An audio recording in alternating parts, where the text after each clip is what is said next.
Yeah. All right. Well, thanks everybody for coming in tonight. I really appreciate it. Messina was telling us we had 30 something views on the website. Oh, cute baby, which is awesome because the goal of this is just to get people to open their Bibles, just to start sharing the lessons, start talking about it, things like that. So it's great. And I'm so glad that you guys came in tonight. We started last week. The original plan was to try to get through one book of the Bible a week. That's not going to happen because we all have questions, we all have different opinions, and we all have so much to put in, which is good. That's the point of this, because I'm telling you what, I have already learned things this week. So feel free, please join in with the conversation. If something skipped over, bring it up. I know Cookie and I had some discussions at church about some things that I didn't point on that should have been addressed a little bit more. And so we definitely want to speak up and have a conversation and discuss it, because I feel like that's when we really learn about stuff. Chris, hit your mute button. Huh? I thought I did. Nope. It'll have a red line through it. All right, he's got it. So so last week we were talking about Adam and Eve. Of course, we're still in the book of Genesis. We talked about the sin. We talked about a lot of things, like if Eve was like the original place. We talked about death. We kind of touched on the sacrifice of when God made clothes for Adam and Eve, that being the sacrifice. But I know that Cookie had some points that needed to be addressed, which it really does, because that sacrifice represents the promise of Jesus. It was the first blood sacrifice. So it's really important that we recognize that, because, you know, all through biblical history, when people sin, there has to be a sacrifice made for that sin to be forgiven. And up until Jesus, you know, it was an animal or the best of, you know, a flock, things like that, but it was always a blood sacrifice. So it's just important that we do touch on that. Cookie, did you have anything else to say about that? Because I don't want to miss anything. No, it's just what she said. It was the first blood sacrifice, and that followed through the law with Moses into Jesus being the ultimate sacrifice. Awesome.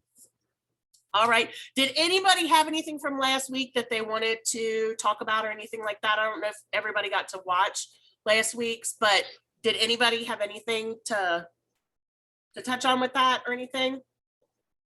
I did. Cool, go for it. I really liked Messina's comment.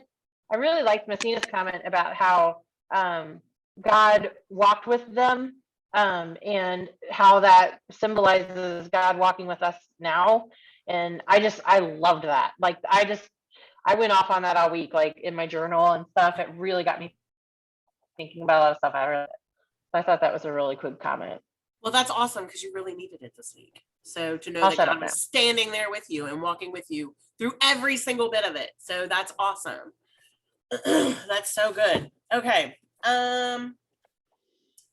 So did anybody get anything out of it that they want to talk about, or is everybody ready to move on to the next chapter in Genesis, which is chapter 4, where we talk about Cain and Abel? Anybody? 3, 2, 1. All right. So in chapter 4, the next thing in the Bible, we start to talk about Cain and Abel. These are the sons of Adam and Eve. Oh, Cookie, I have a question. Look, Logan brought this up last night, and I know this is completely insignificant. So, Connie, you right there? I see you hovering. Messina, you can pop in on this one too. All right. So, the tree of knowledge, or the tree of good and evil, however you want to address it. How many trees are in the garden? How many trees were in the garden? You tell me how many trees are. I don't know. So Logan and I argued about this, because my entire life I was Well, I'm not sure that it actually says. Yeah. No, it says the tree of life and then the tree of knowledge of good and evil, they're two different trees. It says and I always thought there was one tree. But then it says Well, that they ate of the tree of knowledge of good and evil, but they had to be cast out of the garden lest they eat of the tree of life. So there's two trees. I feel like I'm just completely mind blown because there's multiple things now I have missed in the book of Genesis that I never even realized. All right. So, hi, Christy. I saw you popped on. Oh, does she? All right. So we are just now going to get started on the story of Cain and Abel. And they are the sons of Adam and Eve. Bible study with Becky and Ed now. Let's see. So Cain was born first. Yeah, that's okay. Let's see. And then his brother Abel. Abel was the keeper of sheep, and Cain was the tiller of the ground. Let's see. Okay. It came to time passing that offerings were sacrificed up to God. And Abel always brought the best of his flock. He would bring the firstborn of the flock. He would bring the best product that he had and sacrifice it to God so that God was pleased with his offering. And then with Cain, it just says Cain brought in the process of time, it came to pass that Cain brought an offering of the fruit of the ground to the Lord. Abel also brought the firstborn of his flock and of their fat, and the Lord respected Abel and his offering. But he did not respect Cain and his offering, and Cain was very angry, and his countenance fell. When like my whole entire learning about this book of the Bible, I was always led to believe that it's because Cain's offering wasn't good. Like he never gave his best to the Lord. Now, then I heard this taught like probably about 3 months ago, and I wondered about it. So I'm glad we're having this class because I'd like to get everybody else's opinion. Is your opinion that the sacrifice wasn't a blood sacrifice, or is it that it wasn't the best? Because I've always thought it's because it wasn't the best. It was just, whatever. He kept the best for himself because, we're always supposed to give our best to God. So what's your all's opinion on that? I think it's the best. He didn't give his best. Okay. Because he took care of the land. So he took care of the vegetation and everything. He should have brought forth his best to God, and he did not do that. Okay. That's what I've always thought too. And I heard this, it was like, I think it was like on a preacher on TV. I don't even know who it was, but he addressed that it wasn't a blood sacrifice. So that's why God didn't accept it. And I was like, huh? I've never heard that. So Cookie, you're muted. You're muted.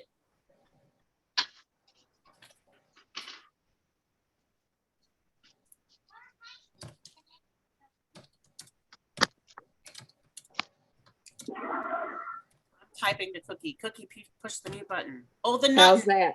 Yay! All right, awesome. Okay, I think like Michelle said, Yeah. that's one. I think it was a combination just, of both, because it wasn't his best. In one scripture, God told him if his heart, something about his heart, I was trying to find it here. Something about then sin was at his door. It's verse 7. Yeah. Yeah. That if he did well, and if he didn't do well, sin lieth at his door. But I also think it could have been part of, God may have given them instructions about the blood sacrifice. Yeah. Because that's what Abel did. Right. That's very true. It could be a combination of both. Yeah. I don't think that it really Bible study. It didn't say that God rejected his sacrifice, though. It just said that God respected Abel's sacrifice. So he still accepted Cain's, but I think that's where it comes into more of the fact that it wasn't the blood sacrifice Yeah. God wants versus what Cain gave. So it doesn't really say that he didn't accept it. It just says that he respected Abel's more. And then Cain got jealous of that, obviously.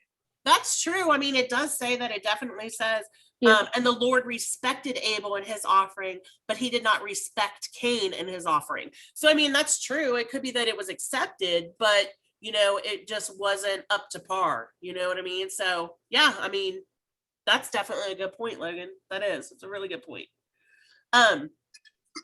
And then, of course, you know, Cain becomes angry. He becomes jealous. And I always think this is a really good point because we always, you know, like every one of us has experienced jealousy and anger. And if we let it get to a certain point, I mean, it can be that ultimate sin, you know, but you need to lock that down. And you know what I mean? That's not, it's just not you can't always want what everybody else has. It's just, it's one of the 10 commandments. You know, we need to be happy with what we have and the blessings that God's given us. Let's see. Cain talked with Abel, his brother, and it came to pass when they were in the field that Cain rose up against Abel, his brother, and killed him. And the Lord said to Cain, "Where is Abel, your brother?" And he said, "I do not know. Am I my brother's keeper?" And y'all, I have remembered this all the way from when I was really little. And the first time I was taught that story, I was like, he talked to God like that? That's rude. Like, I always felt that was so arrogant and rude. Like, can you imagine? Like, I mean, would you ever have the nerve and the gumption to talk to God like that? Like, that really, I don't know. And it speaks to me a little bit more now because just the arrogance and just the rudeness of people that we're seeing in this day and age, you know, that literally are doing things and living lives that, you know, spit in the face of God. I mean, basically. And it's just, it brings that really to home for me because it's just so arrogant and it's just so, who am I? You know, it's just rude. It is. So that's always that one thing that really jumped out at me, you know, through my whole entire life. And he didn't show any remorse or anything. Nothing. Nothing. Took his brother's life and didn't even care. Right. And it's just so rude. And I mean, the comment, who am I? My brother's keeper? It's just, you know, there's no fear there. There's no fear of God. You know, there's nothing, no respect, no fear. And he said, "What have you done? The voice of your brother's blood cries out to me from the ground." And it says, "Now you are cursed from the earth, which has opened its mouth to receive your brother's blood from your hand. When you till the ground, it shall no longer yield its strength to you. A fugitive and a vagabond you shall be on the earth." And of course, then Cain turns around and cries, you know, "My punishment is greater than I can bear." You know, he's like a stinky little toddler, you know, having a hissy fit, which we all see that every day. As soon as, you know, it's put what you've done and you have to face the things that, you know, people of what they've done, they turn around and, you know, don't want to accept it and accept responsibility for it. "Surely you have driven me off this day from the face of the ground. I shall be hidden from your face. I shall be a fugitive and a vagabond on the earth. And it will happen that anyone who finds me will kill me." And the Lord said to him, "Therefore, whoever kills Cain, vengeance shall be taken out on him sevenfold." And the Lord set a mark on Cain, lest anyone finding him should kill him. I think that, and it really, really came, you know, to me that from the beginning of the Bible, you know, Adam sinned, God didn't leave him. Cain sinned, and still God found that mercy, you know. Jesus hasn't been there yet, but God, you know, he's not on the earth yet. You know, there's not been that sacrifice and that forgiveness in the same sense that we have it now. But even then, you know, God punished him, but he still spares his life. He still shows that mercy and that love. And that's just because that's who God is. He cares for us and he's always merciful, even when we literally sin and throw it right back in his face. You know, he's still there. He still doesn't leave us. Anybody? What do you think the mark was? I don't know. I've always wondered that. I don't know. Not sure. Cookie, what do you think the mark was? I really don't know, honest. It would have to be something visible, wouldn't you think? Right. I mean, it would. Yes. Yeah. I don't know. Well, I don't know if this answers your question, but I have a study Bible, and the notes say that the Lord set a mark as another act of grace and goodness towards Cain. It is best to take it as a personal sign for Cain, like like that for Gideon in Judges or Elisha in Second Kings. The idea of vengeance appears in verse 24 with the taught song of Lamech. So I'm gonna guess it was something that just kind of claimed them as gods, not to mess with. That's my best guess. Yeah. But my best guess is to be taken with a heavy grain of salt.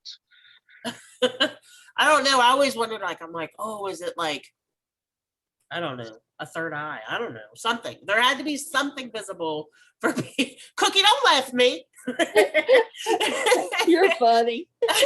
There has to be something visible, though, you know, that had to be there for people to see it and acknowledge it and know that he's God's and he's under protection. So Cain goes out from the presence of the Lord and dwelt in the land of Nod on the east of Eden. Cain knew his wife, she conceived and born Enoch. So we move on from there through a whole bunch of generations. Definitely, I mean, does anybody, I don't know, have you all read through all that? Anybody comments on the generations? I mean, I always read through it because I feel like it's important. God wouldn't have put it in the Bible if he didn't want us to know it. And it's our history, you know, it's so that we can trace back all the lineage and know, you know, where everybody came from. But any opinions? Y'all got to join in. Well, I'm just going to point this out since it was pointed out in service last night. Oh, I missed it because I'm sick. All that lineage points that, you know, everyone had a son in their own likeness, but the likeness is now sinful. So it's not quite the same likeness as the likeness it was in the beginning, because sin separated us from the likeness of God. Okay, wait, one more time. You need that in Becky language. Okay. Last night in service, it was said our sin is what separates us from God. Right. So nothing in this world will ever satisfy you except that of Jesus. Hold on. Where's my one note?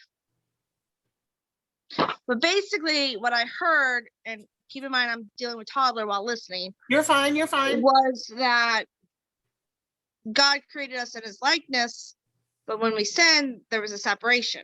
Yeah.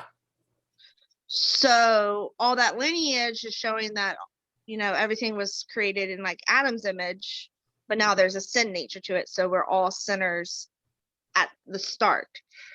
Okay. That we're no longer born that perfect creature. Yeah. We're born with sin. And I don't know if that was necessary to point out, but I just noticed it and pointed it out. No, I missed that last night, and I think that is something that's good to point out, you know, because there's that separation, you know, we're getting further and further away. All right. Let's see. Let's see. So as we go through in the book, so in the generation section, when in chapter 5 of Genesis, like I really thought, I mean, I read through the generations and thing, but they kind of pause and stop on Enoch.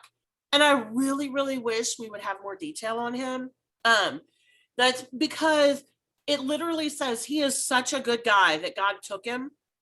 And I mean, I'm just like, that's really neat. Like, we're not, I mean, it tells us, so all the days of Enoch were 365 years, and Enoch walked with God, and he was not, for God took him. Like, it doesn't even say that he died. It says God took him. So to me, that's God taking him. You know what I mean? And like, I'm like, how special and really neat do you have to be for God just to take you? Because he literally says where everybody else dies. But Enoch, I mean, he takes him. And I'm like, man, he must have been like a really, really good friend to God. And he must have been so righteous and respectful. And like, I just think that's really neat. And I wish we had more about him. You know, that's just going to add to my tally of things I'm going to ask about when I go to heaven, because it's just something else I want to know. That and the trees. How many trees? You know, Logan literally came up to my room last night, Cookie, and confused me to death with these trees. And I'm like, oh my gosh. I was like, get out of here. You're making me feel stupid. But yeah, I just wanted to point that out about Enoch because I just thought that was super neat. And I think that he must have been something to be mentioned personally, specifically, and then it tells us God took him. So all this time has passed. If we add all the years together, it's like 130, 105, 90, 70, 65, 162. We come to 1,056 years. However, now I think this is kind of weird because like I've always counted it past the time of Adam, but it doesn't say that Adam died. Like when I was reading it again, if we count it when Adam is alive, he lived to be 930. So that would be like 126 years until Noah was born after Adam died. And I mean, when you put stuff like that into numbers and perspectives for me, I think that kind of like really like, I just can't really like deal with that because we don't live that old. And I mean, to think about how many kids they had, and I mean, they're literally filling the earth. And I mean, that's their job. But it just kind of blows my mind when you put it into numbers and put it into perspective like that. Anybody? Comments, questions? Nothing? I'm looking at all your little faces staring back at me. Anita, hi! All right. Okay. So then we move on to chapter 6, where Noah is making the ark. It came to pass when man began to multiply on the face of the earth and the daughters were born to them, that the sons of God saw the daughters of men and they were beautiful, and they took wives for themselves of all whom they have chose. And the Lord said, my spirit shall not strive with man forever, for he is indeed flesh, yet his days shall be numbered to 120 years. There were giants on the earth in those days, and also afterward, when the sons of God came into the daughters of men, and they bore children to them. They were mighty men who were of old, men of renown. So, just powerful guys. Like it always makes me think of the Spartans and stuff. I mean, I know that's not the right time frame, but let's see. Then the Lord saw that the wickedness of man was great in the earth, and that every intent of the thoughts of his heart was only evil continually. And the Lord was sorry that he had made man on the earth, and he was grieved in his heart. So that's just so sad, because can you imagine? Like, I mean, we see, and I know, and Cookie, for the people that are older than me, like we know how much the world has changed from the time, I mean, that you can really think about it when you're like 10. And then 10 to 15 years later, we just watch the world change, and we watch just the meanness and the anger and the hatred and things like that just grow and grow. And like literally, like man is just separating themselves farther and farther and farther away from God.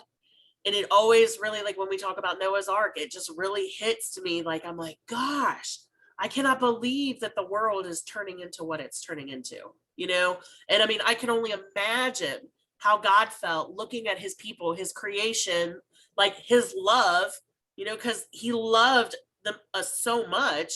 And then it just being like, gosh, I gotta wipe the board clean. I mean, that had to be a really painful thing for God, I think. Anybody? I think you can see a big change within just the past 10 to 20 years. Yeah. In these last 10 to 20 years has been a bigger change. I mean, there's always been evil from the beginning, as the Bible, you can see it, but yeah, I just think things are a little worse, or we got more people. One or the other, both, I guess. We've become so accepting of it now. Yeah. Well, that's the bad part. Yes. Yeah. There's so much just anger and meanness.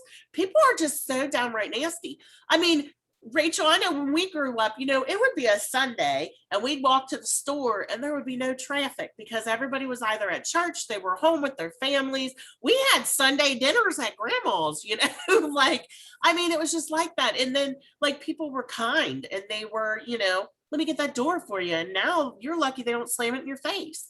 Like, it's just, there are nice people out in the world. I'm not saying that they're not, but just the anger and the meanness and just there's so much of it now. It just it really bothers me all the time. Every time, I mean, that I think about the story or teach that story because I mean I know God promised not to flood the earth, but it just makes me feel like we're getting closer and closer to that time where we're going to see Jesus. Like, because it's just it's sad. It's really sad.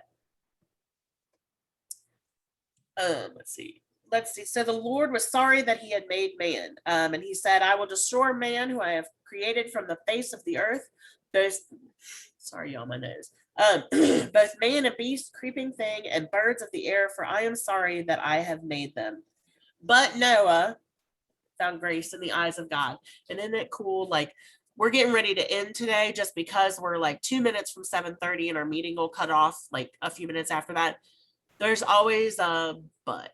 Like God's always got, there's going to be somebody. God, he doesn't give up on us, but Noah was there. And I think that's awesome. He found grace in the eyes of God because just the grace of God can always pull us through. God's got a plan. He's got a backup. And if that backup doesn't work, I'm sure he's got another backup and he's got another, but there's always a plan for everything, every step to fall the way that it should. Yep. Anybody? So we're gonna get ready to wrap it up. What do you guys think about today? We'll start next week on Noah. Anything you want to touch on, Cookie? Nope, I think you did a great job. Oh, thanks. I'm telling you, Thursdays are becoming my new Mondays. It is a struggle to get here to this computer to do this. Last week I got stabbed in the face and it was complete craziness. And then this week my basement flooded this morning. So before I did this, I was shop vacuuming the basement, sucking the water up and mopping the floor. Like, Becky, let me tell everybody before we get off here, just continue to pray for Vev. yes. She is in the hospital. She does have another UTI, Okay. but they may be looking for another type of infection too. So Okay. Thank you for the update because I was wondering just about keep her. praying for her. Okay, good. Thank you for the update. We definitely will. And for Mary, she's tired. Oh, thing. Gosh, I bet. So does anybody have anything else? Any other prayer requests that people can pray for during the week? Anything like that? I'm sure Connie needs all the prayer she can get. Yes, Connie. Yes, please. Definitely. Been there, done that. I know how. Yeah, you definitely do. Well, Mom, and I don't know if everybody knows, but Mom broke her right ankle Oh, and no. she broke 3 bones in her left foot. So she's in 2 boots and going to rehab tomorrow. Everything else she's doing good. Her memory is very bad now. But yeah, remember Mom, Dad, Dad's down to 135 pounds. So just pray for us. And we're breathing. Yeah, we will. So we love you guys. If any Cook, if you talk to Mary, just tell her we love her and we're praying for her. Sure will, hon. Definitely. Yeah, she had called me. I got to call her back. She called while I was on here. Okay.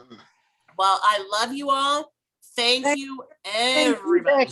Thank you, You're Becky. welcome. All right, Thanks, you, Becky. Messina. All right. Thank you so much, everybody. Love y'all, and you guys have a good night. All righty. All right.